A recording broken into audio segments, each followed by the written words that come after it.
I heard that you've been trying to lose that belly fat, but you just don't know what to do. Everything you're trying seems to be failing. Well, don't worry. I'm a fitness professor from Zoezi School, and I'm here to give you tips to help you drop those pounds you really want to let go of.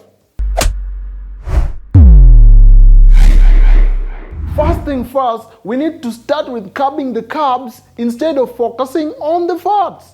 Why? Because fats are actually not that bad. I know that they've been demonized for years, but that does not mean that they're the worst of the worst demons. Yeah, fats even have some health benefits. They help you with shock absorption. They have so many other functions in the body, including brain health. Okay, so let's not demonize fats as much. We still need them. Okay, but what are we overindulging? Carbs. For long, our diet has been carb-based. We have been eating carbs on carbs. Every diet carbs. You wake up, it's carbs. You're going to sleep, it's carbs. Okay, before it was fine because our day-to-day activities were able to burn those calories that we were bringing in. Okay, we'd eat the ugali, the chapati, the viazi, and then we're going to the farm. So it was totally okay because we'll be there the whole day. But now, our way of life has changed. We don't burn as many calories as we used to. So that is the reason why we're having a caloric surplus every day as the day ends, and this is what makes us add some pounds, and mostly on our tummy area. Okay, so first, let's try and work on those carbs. Should we stop eating carbs totally? No. We are just going to reduce the amount of carbs that we are eating. We're just going to reduce the portion. If you don't know how much you should reduce, that's like a third of the carbs that you've been eating. Okay, there is something we call the plate method. You can also use that as well. It's just a plate, but it shows the different sizes of food that you should be eating. Make sure that carbs is the smallest amount in those. Number 2, we should have an eating plan and not a diet plan. Let's focus on having an eating plan. Let's just know which type of foods make us fat so that we can try and minimize them or avoid them. But let's not have a very strict diet plan because we'll not be able to keep up with this diet plan for long. You'll try it for 1 week, 2 weeks, and then you get tired, and then you just go back again. You try it and then you get tired and then you go back again. Losing weight should not be all this calculation and mathematics and what that is just too much. Actually, this might give you stress, make your body produce cortisol, which can make you add even the pounds again. So let's just go with something simple. We should just know what makes me fat, what doesn't make me fat. For example, I love chapatis, but chapatis always make me add some extra pounds. So what do? I just take one chapati once a week. So I minimize it to the smallest position possible. But not that I don't eat chapatis anymore. If it is ugali that makes you fat, just reduce it. Okay? We are not going to remove it totally because it's something you love. As we are trying to lose weight, as we are trying to go through our fitness levels, we are still also living. Okay? So we should take things that make us happy as well. Our third point is that we should still make sure that we are moving as much as possible. It doesn't matter what meal plan you have, it doesn't matter that you go to the gym, but if you don't normally just move on your day-to-day activities, you won't be able to lose as much fat. So you have to be on the move as possible. You should at least make sure that you're targeting 10,000 steps per day.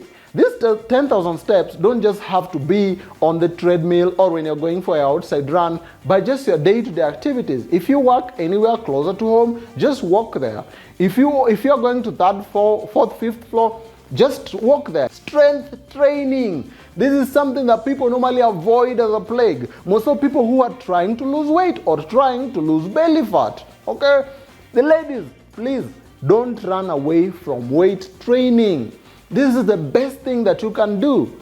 How? Okay? When you're weight training, you are going to gain some muscles.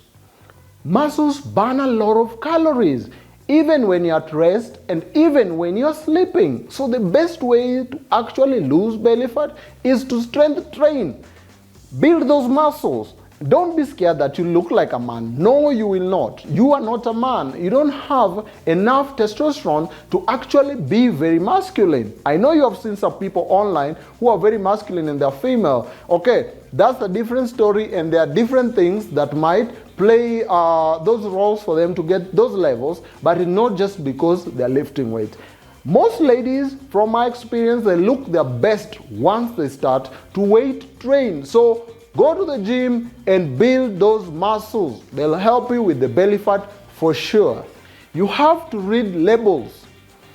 Some of the food that we are buying, they have some added sugars, some added sodium in them, and you have to make sure that you're reading the label so that you know exactly what you're taking in. Don't just see something written 0 sugar and then you're buying it. Oh, fat-free and then you're buying it. No, make sure that you read the labels, because even if it's fat-free and it has high sugar content, then what is the point?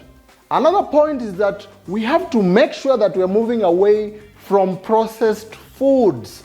Why? Because processed foods, they have a lot of fats, and they have a lot of sodium, and they have a lot of sugar, and they bring in with them a lot of calories, which in turn make us fat as well. So move away from processed food. Let's go for organic food.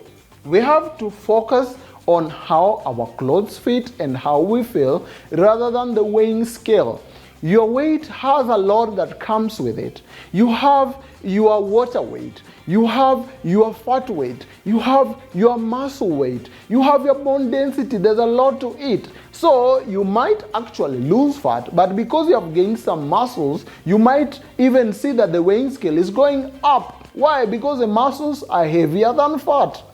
Sometimes you might just lose your water weight, but you start thinking that you have lost fat. That is what happens when people go to the gym 3, 4, 5 days, and then all of a sudden the scale has dipped and they feel like they have lost weight. No, you have just lost your water weight. Okay, so don't really mind the weighing scale. Let's go with how we feel and how we look. Even if your scale has gone up because of the muscles that you added, but you lost some fat, your clothes will start to fit better. You start to look better. On the mirror, you look better, and your friends will compliment you. And lastly, you need to hang out with friends who are also health focused. We say that don't worry too much about what's on your feet than the friends that you keep. The people around you have a lot of influence on you. And even when it comes to fitness, this is so true.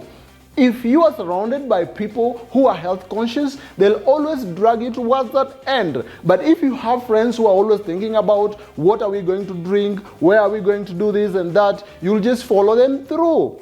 Most of our ideas and way of life come from our surroundings. So you have to make sure that the people around you are fitness oriented. Even just getting one gym buddy might make you change your entire look. I hope these points were helpful. I'm a fitness professor from Zoezi School. I'll see you on the next video once you have lost those thoughts.